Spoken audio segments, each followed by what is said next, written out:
Welcome to the Road End podcast. Stay tuned to hear all things LFC. Hi everyone, and welcome to this exclusive podcast with myself and Dan O'Hagan. Today we're going to discuss Wataru Endo. Hi Dan, welcome to the Road End podcast. How are you doing? I'm pretty good, not too bad at all, thank you. Let's get things going. Wataru Endo, tell me a bit about him. He is a typical number 6 defensive midfield player. He's had now 4 full years at Stuttgart in the German second tier in the last couple of years in the Bundesliga, and he has grown and grown into that league, into that role, and he leaves the club as, I think, one of the best defensive midfielders in the Bundesliga. His stats the last 2 seasons for things like challenges won, for distance covered. He is a proper all-energy, all-action, tough tackling, solid, modern, archetypal number 6 defensive midfielder. I think certainly in that position among the best players in the Bundesliga.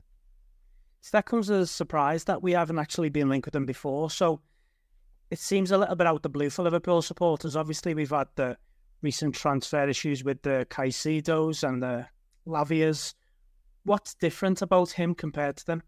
I think with Endo, he comes as a player who is ready-made, a player that Jörg Schmadtke will know, of course, inside out from the Bundesliga.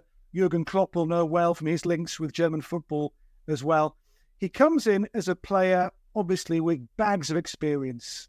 50 caps for Japan's national team. He's captain the national team as well.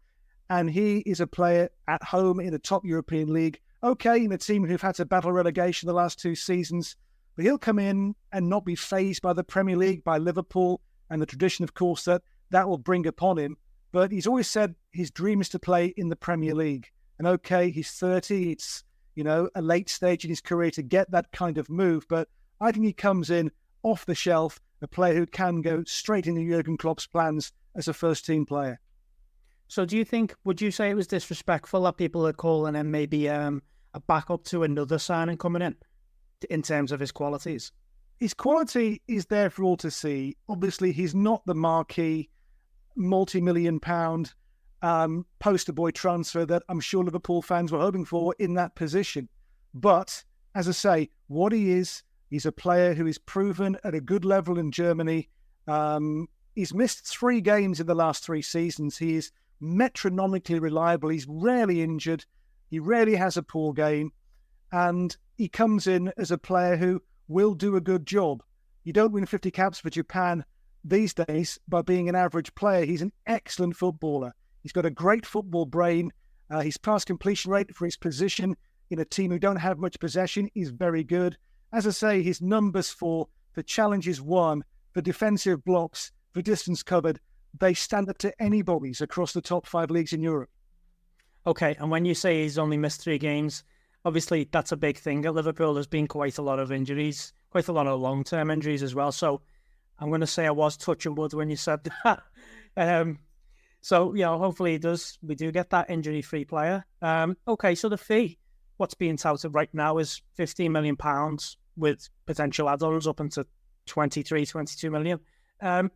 Would you say that was a high amount for this type of player, or would you say that's a really good value? I think it is value. I think Premier League clubs will always attract a premium from the selling club because the Premier League clubs we know have the buying power.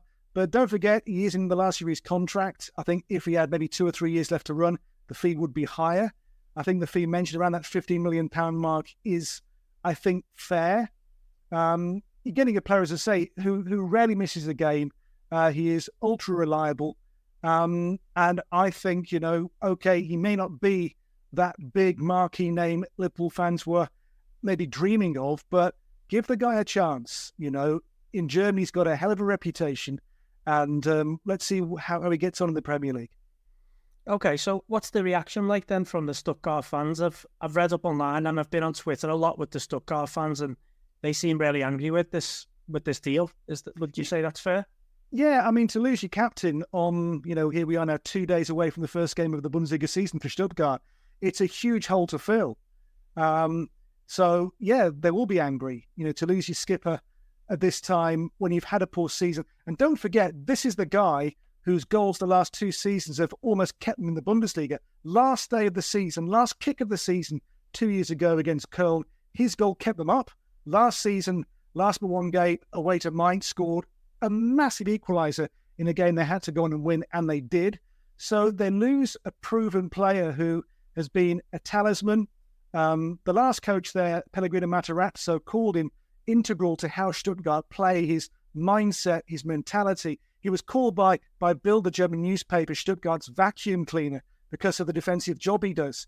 To lose him, of course they're going to be angry and outraged to lose him so near the new season. But the fee will go some way towards addressing that. But yeah, for Stuttgart, it is a massive, massive blow at this stage of summer to lose a player and their captain like this. Okay, so you just mentioned there a Hoover-esque type of player. Obviously, we've lost our Hoover in Fabinho. So obviously, that's a big, massive hole to fill. Is he going to get there? Will he provide that type of Hoover that we need, would you say, in the Premier League? Or do you think it's going to take him some time? I think, obviously, Fabinho in that position, wonderful footballer. Endo is similar. You know, he's disciplined. He'll sit there. He'll hold. He'll do the ugly stuff really well. You know, he doesn't shirk a challenge. His work rate, I mentioned the distance covered stats. Number 1 in the league 2 seasons ago, 7th in the league last season for ground covered. He's 30 years of age now. He's got 2, 3, 4 years left in the tank. Make no mistake about that. So, yeah, he can come in and take Fabinho's role. I've no doubt about that at all. Whether he's given the chance, you know, he's not going to be a spectacular player. Don't expect 50-yard Steven Gerrard raking ping passes. That's not Endo's game. Endo's game is the short pass. It's being in the right place to intercept. It's getting those defensive blocks in when the pressure's on. He is an unspectacular but really efficient footballer. And often those kinds of players get overlooked by fans and maybe by clubs as well, because he's 30. This is his first major move really to what you say was a big European club. Okay, Stuttgart are a big name in Germany, but they've had some fairly lean years recently. But at 30, a dream move to Liverpool. For him, it's a great opportunity. And I just think he's got the entire skill set, the toolbox to be a success at Liverpool if given the chance. Perfect. And you know what? I really hope he does get the chance. And that's not from the club, because I think if Jurgen Klopp wants to sign this guy, then, he will play the guy.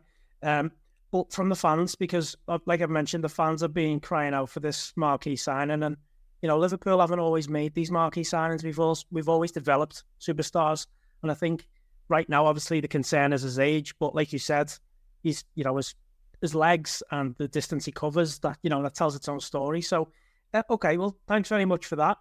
Just a quick one. I don't know if you'll know more about him than I do, but Liverpool fans are a little bit uneasy with the Jörg Schmadtke. His role at the moment, I think, unfairly judged in terms of people saying he's activated 2 release clause and that's his job done. What's the perception from Germany? Because I know he's the type of guy that is, he doesn't shy away from an argument, let's say. What's the perception? Yeah, he can be an abrasive character, but a sporting director of enormous experience and pedigree. And Liverpool, I think, have got a guy there who knows the European market really well. You may see, like Endo, one or 2 players brought in from left field who haven't crossed Liverpool fans' radar in the past. But again, like Endo, give him time. Let him prove that he's the right person for the job or not the right person for the job. Time will tell. But I think, the key with Schmadtke, like with Endo, is, don't jump the gun. Just see how things go first. And you never know, he may turn out to be, with his arrival for Liverpool, a masterstroke. Fingers crossed. Right, Dan, let's call it a pod there. Thanks very much for your time today. And I'm hoping that's cleared everything up that we need to ask. There's a lot of questions, like I've said, from certain fans. And, what you've just told me, that excites me more than anything, because I was really worried going into the season without that number 6. And, he seems like that guy we need. So he certainly is. Thank you. Thanks again for your time and good luck with the Bundesliga season.